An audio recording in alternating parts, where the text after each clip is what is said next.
बहुत से लोग सदका देते वक्त चंद गलतियां करते हैं। वो कौन सी गलतियां हैं? बहुत से लोगों का मामूल होता है कि वो गोश्त यानी बकरे का गोश्त या फिर मुर्गी का गोश्त या फिर मुर्गी के अंडे या फिर दाल वगैरह से सदका निकालते हैं। अल्लाह रब्बुल आलमीन ऐसे सदका करने वाले को क़यामत के दिन उस पर नजर रहमत ही नहीं फरमाएगा। अल्लाह रब्बुल आलमीन उसका सदका कबूल ही नहीं करेगा। अस्सलामु अलैकुम व रहमतुल्लाह। सदका कैसे निकालें? सदका देने का सही तरीका क्या है? सदके में क्या चीज देना सबसे ज्यादा अफजल है? गोश्त, दाल, आटा या फिर पैसे? सदका किसको देना चाहिए? सदका देने की फजीलत क्या है?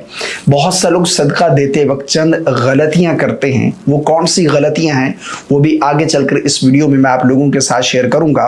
सदका देने की फजीलत क्या है सबसे पहले ये जान लीजिए, ताकि आपको अंदाजा हो कि सदका देने के फवायद क्या हैं, इसकी फजीलत क्या है, इसके बेनिफिट्स क्या हैं।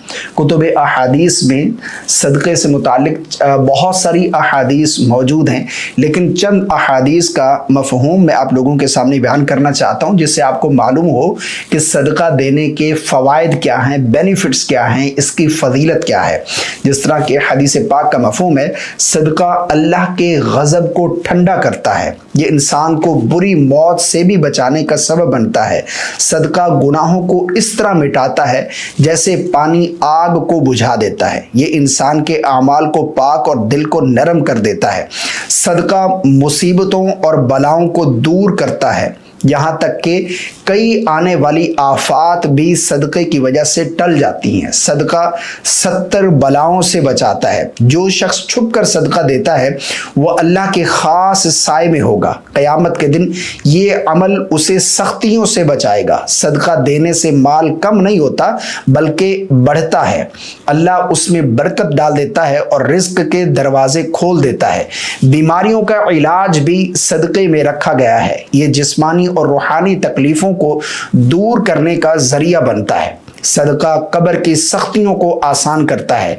ये कब्र में रोशनी और सुकून का सबब बनता है। नंबर 8, सदका क़यामत के दिन मोमिन के लिए साया बनेगा। जब कोई साया नहीं होगा ये अमल उसके काम आएगा। नंबर 9, सदका देने वाला अल्लाह के करीब हो जाता है। इससे इंसान को अल्लाह का कुर्ब हासिल होता है। सदका करने से अल्लाह की रहमत नाजिल होती है। ये इंसान की मुश्किलात को आसान और ज़िंदगी को बाबरकत बना देता है। ये चंद फजीलतें मैं आप लोगों के सामने मैंने बयान की हैं। इसके अलावा भी सदका देने के बहुत सारे फ़ज़ाइल कुतुब अहादीस में आए हैं। ये चंद अहादीस का मफ़हूम मैंने आपके सामने इसलिए बयान किया ताकि आपको मालूम हो कि सदका देने के फवायद क्या हैं, इसके बेनिफिट्स क्या हैं, इसकी फजीलत क्या है। अब सवाल यह है कि सदक़े में क्या चीज़ देना सबसे ज़्यादा अफजल है? गोश्त दें या फिर इसी तरह दाल दें, आटा दें या फिर पैसे जो है वो सदक़े में देने चाहिए। बहुत से लोगों का मामूल होता है कि वो गोश्त यानी बकरे का गोश्त या फिर मुर्गी का गोश्त या फिर मुर्गी के अंडे या फिर दाल वगैरह से सदका निकालते हैं। अगर उनको बताया जाए कि इसके मुतबादिल आप कोई और चीज़ भी दे सकते हैं तो फिर भी वो बज़िद होते हैं कि नहीं, हमने गोश्त से ही सदका देना है। सबसे अफजल सदका क्या है? क्या आप ये जानते हैं?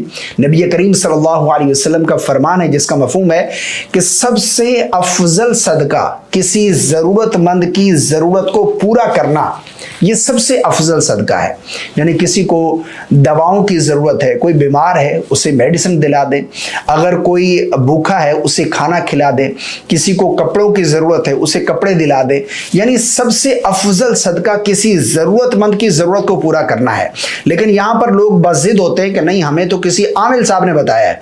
यानी उन्हें आमिल की बात बहुत ज़्यादा अहम लगती है। जो नबी करीम सल्लल्लाहु अलैहि वसल्लम का फरमान है उसमें हम बिल्कुल वो कहते हैं कि बस ठीक है, गोश्त से ही सदका देना है।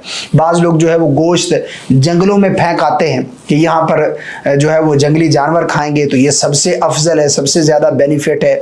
और इसी तरह बाज़ लोग जो है वो दरियाओं में, नहरों के पुलों पर खड़े होते हैं और वहाँ पर गोश्त डाल रहे होते हैं कि यहाँ पर मछलियाँ, चील कौवे खाएंगे तो ये सबसे ज़्यादा बेहतर है। सबसे अफजल सदका जो है वो किसी ज़रूरतमंद की ज़रूरत को पूरा करना है। किसी को पैसों की ज़रूरत है, उसने मेडिसिन लेनी है, उसने मकान का रेंट पे करना है, उसने किसी का कर्ज देना है, उसे भूख लगी, उसने खाना लेना है, तो ज़रूरतमंद की ज़रूरत को पूरा करें। بعض لوگ جو ہے وہ صدقہ سر سے گھما کر بھی دیتے ہیں. یہ بھی سوال کیا جاتا ہے کہ کس سر سے گھما کر، یعنی میں نے یہ مشاہدہ کیا ہے کہ کبھی سگنل پر رکے ہوں تو اتفاق ہوتا ہے یہ دیکھنے کا کہ وہاں سے گاڑیوں سے لوگ جو ہے وہ اپنے بچوں کے اوپر سے پیسے وار کر جو ہے وہ کسی مانگنے والے کو دے رہے ہوتے ہیں. تو کوئی ضرورت نہیں ہے اس کی. نیت جو ہے وہ اصل یہی ہے کہ آپ نے دے دیا اللہ کی رضا کے لیے، کسی کی مدد کر دی، بس اتنا کافی ہے. سر سے گھما کر، گوشت گھما کر دینا یا پھر پیسے وار کر اس طرح سے 7 چکر اس طرح لگائیں گے پھر 7 الٹے لگائیں گے، تو اس کی کوئی ضرورت نہیں ہے. اچھا، بعض لوگ یہ بھی پوچھتے ہیں کہ صدقہ کس کو دینا چاہیے؟ صدقہ جسے ہم زکوٰۃ دے سکتے ہیں نا، اسے آپ صدقہ بھی دے سکتے ہیں. جو زکوٰۃ کا مستحق ہے اسے صدقہ دینا بھی جائز ہے.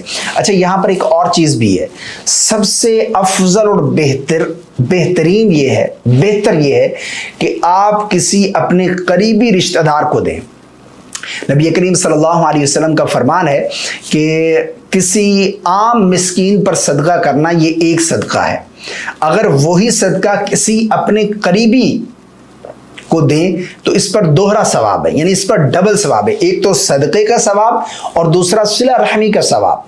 یعنی اپنے قریبی رشتہ دار کو دینا یہ سب سے زیادہ افضل ہے. یہاں پر لوگ ڈٹے ہوتے ہیں کہ نہیں، ہمارا تو بھائی اپنوں کے ساتھ بول چال نہیں ہے، وہ اس قابل نہیں ہے، وہ تو ہم سے دشمنی رکھتے ہیں. نبی کریم صلی اللہ علیہ وسلم کا فرمان ہے جس کا مفہوم ہے کہ سب سے افضل صدقہ وہ ہے جو کسی ایسے قریبی رشتہ دار کو دیا جائے جو دل میں تمہارے لیے دشمنی رکھتا ہو. یعنی وہ دل میں تمہیں برا جانتا ہے، پھر بھی تم اس کے ساتھ جو ہے وہ صدقہ دے رہے ہو، اس کی ہیلپ کر رہے ہو، اس کی مدد کر رہے ہو. یہی تو صلہ رحمی ہے. اسی پر تو اللہ تمہیں ڈبل اجر عطا فرمائے گا. یہاں پر ہوتا یہ ہے کہ ہم دوسروں کو ڈھونڈ رہے ہوتے ہیں کہ کہیں دور دراز یہاں پر ہماری واہ ہو جائے. تو اس چیز کو آپ نے سمجھنا ہے. نبی کریم صلی اللہ علیہ وسلم کا ایک اور فرمان ہے جس کا مفہوم ہے کہ اللہ رب العالمین ایسے صدقہ کرنے والے کو قیامت کے دن اس پر نظر رحمت ہی نہیں فرمائے گا.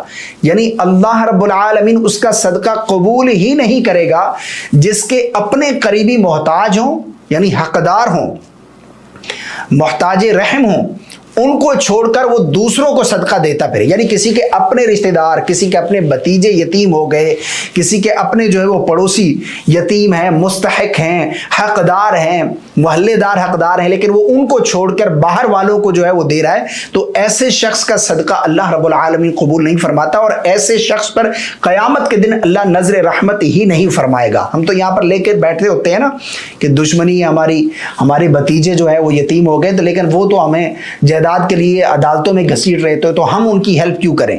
تو یہ چیز آپ نے سمجھنی ہے. سب سے افضل صدقہ ضرورت مند کی ضرورت کو پورا کرنا. اور دینا کس کو زیادہ افضل ہے؟ جو قریبی رشتہ دار ہے، جو قریبی ہے، جو حقدار ہے، اس کو دینا جو ہے وہ سب سے زیادہ افضل ہے. اچھا، بعض لوگ یہ بھی سوال کرتے ہیں کہ صدقہ دینے سے پہلے، مثال کے طور پر ہم کسی اپنے رشتہ دار کو دینا ہے تو اگر ہم بتائیں گے تو وہ برا مان جائیں گے کہ اب آپ ہمیں صدقہ دے رہے ہیں. تو بتانا ضروری نہیں ہے.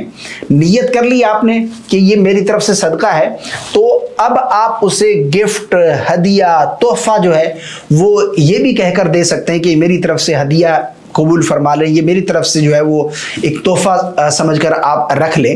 تو نیت کرنا یہ ضروری ہے. نیت آپ نے کر لی کہ یہ صدقہ ہے، میں اللہ کی رضا کے لیے دے رہا ہوں، بس اتنا کافی ہے. اللہ ہم سب کو عمل کی توفیق عطا فرمائے. اس کے علاوہ اگر آپ کا کوئی سوال ہے تو آپ کامنٹ کر دیں، انشاءاللہ آپ کے سوال کا آپ کو ضرور جواب دیا جائے گا. اس کلپ کو شیئر کر دیجیے گا، ثواب کی نیت سے لائک اور چینل کو فالو کرنا بالکل نہیں بھولیے گا.